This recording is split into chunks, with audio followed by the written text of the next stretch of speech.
Bed morning বন্ধু বান্ধৱীসকল, bed morning বুলি এইকাৰণে কৈছোঁ।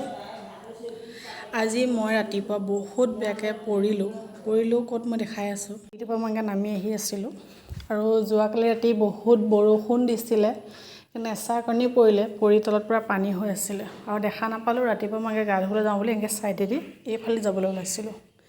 যাওঁতে ইমান জোৰত বেয়াকৈ পৰিলোঁ, এইখিনিত পৰিলোঁ মই। এই দেখিছে মাৰ পিছত বস্তা দি দিছে, এতিয়া পানী হৈ আছিলে। নঘহো জেঠাইকে কি কয়, বহুত বেয়া গোন্ধায়। স্প্ৰে মাৰিছোঁ নহয়, ৰাতি ঘঁহি দিম তেল। হা হ'ব বাৰু, চাই লওঁ, অলপ দেৰিকৈ মই তেলটো লগাই দিম তেতিয়াহ'লে। কি কৰোঁ মানে, বহুত জোৰত পৰিলোঁ। দেখাইছোঁ যে জেগাডোখৰ, সেইডোখৰতে পৰিলোঁ। পৰি কিনে মই আঁঠুত দুখ পালোঁ। মানুহজনী কিন্তু পূৰা শুই গ'লোঁ। ভাগ্য আজি মোৰ গুৰু ভাল আছিল কাৰণে মোৰ মাথাত নালাগিলে। গুৰু ভাল কাৰণে মোৰ মাথাত নালাগিলে। আৰু এনেকুৱা বহুত কেছ হৈছে। মই কি হৈছে ক'ব ন, পৰোঁ খুব। মই আগতে পোৱা নাই, এই বছৰ মই বহুত পৰিছোঁ। আৰু আঁঠুত, ইয়াৰ আগতে এবাৰ পৰিলোঁ, মই আঁঠুত দুখ পালোঁ। ছেইম আজিও মই আঁঠুত দুখ পালোঁ, বহুত বেয়াকৈ দুখ পাইছোঁ। আৰু মানুহজনীৰ পৰা পৰি গৈছিলোঁ, কিন্তু ডাইনিংখন ধৰিলোঁ কাৰণে মোৰ মাথাত নালাগিলে, নহ'লে আজি মোৰ মাথাও ফালিলে হয়। তাৰপিছতে আপোনাৰ বহিবও উঠিব নোৱাৰে, 9টা বজালৈকে উঠাই নাছিলোঁ। তাৰপিছতে জেঠা পেহী দৌৰি আহিলে, গৰম পানীত নিমখ মিলাই সেক দিলে। আকৌ দেউতাই দিলে স্প্ৰে মাৰি অকণমান ইফাল সিফাল কৰোঁতে অলপ ভাল হৈছোঁ। তথাপিও মানে ইমান ভাল বুলি ক'ব নোৱাৰে, আঁঠুটো বহুতে বিষ, বহুত জোৰত দুখ পাইছোঁ আঁঠুত। দেখাই আছোঁ, এই পূৰা দুখ পাইছোঁ।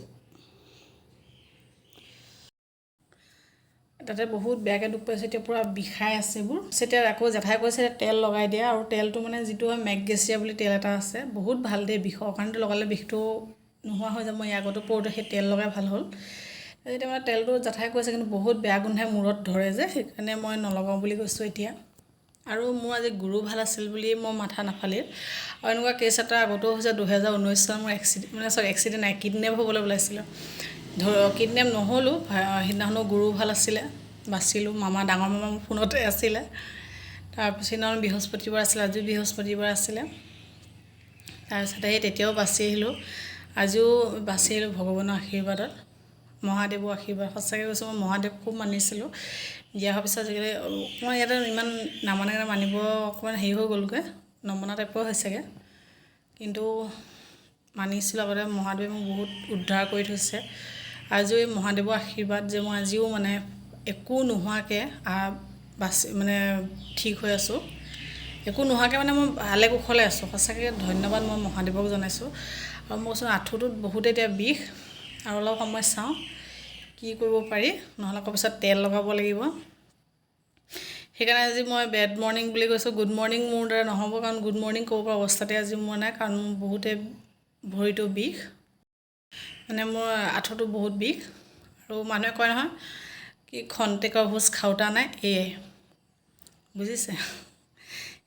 খন্তেকৰ ভোজ খাওঁতা নাই, কেতিয়া কি হয় কোনেও নাজানে মানুহৰ জীৱনত। মই ভবাই নাছিলোঁ, ৰাতিপুৱা ইমান ধুনীয়া উঠিলোঁ, দৌৰা দৌৰি কৰিছোঁ, গা ধুবলৈ যাওঁতেই পানী পৰি আছে, গৈ একদম বেয়াকৈ ভৰি পিছল খাই পৰিলোঁগৈ। কোনেনো ভাবিছিলে, কোনেও নাভাবে। সেইটোৱে, সেইকাৰণে মানুহবোৰ সাৱধান থাকিব লাগে। আৰু মোৰ মানুহটো মানে ৰূপজ্যোতি এনেকুৱাই গালি পাৰিছে, এনেকুৱা গালি পাৰিছে। মই জীৱনত এনেকুৱা গালিও শুনা নাছিলোঁ ঘৰত।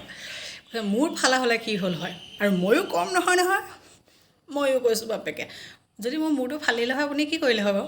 আৰু গালি পাৰিছে, গালি পাৰ পায়, ময়ো কম নহয়, মোৰ গালি পাৰি থাকক। কৈছোঁ যদি মোৰ ফালালে কি হ'ল হয়।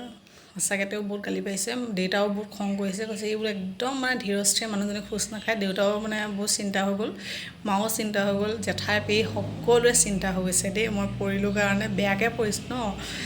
তাৰপৰা পেহী য'ৰ পৰা আছিল দৌৰ মাৰি আহিলে, জেঠাইও দৌৰ মাৰি আহিলে, আৰু মোৰ মানুহটোনো কৈছোঁ নহয়, এনেকুৱাই গালি পাৰিছে। বোলে চেণ্ডেল পিন্ধি যাবলৈ, চেণ্ডেল নিপিন্ধাকৈ গ'লে, চেণ্ডেল পিন্ধি আছিলোঁ আকৌ। চেণ্ডেল নিপিন্ধাকৈ গ'লে কি হয়, চেণ্ডেল নিপিন্ধাকৈ গ'লে কি হয়, চেণ্ডেলযোৰ নিপিন্ধাকৈ থাকিবই নাই তাই, চেণ্ডেলযোৰ। এনেকুৱা গালি পাৰিছে। আজি যদি মোৰ ফাটিলে হয় কি কৰিলে হয় বোলে তুমি? ময়ো কৈছোঁ ফাটিলে হয়। মই কৈছোঁ ফাটিলে একো নহয়, গোটেই পকাটো ৰাঙলী হৈ গ'লে তেজেৰে। আৰু ৰাতিপুৱা এসোপা গালি খালোঁ, আৰু এই আঁঠুৰ বিষ।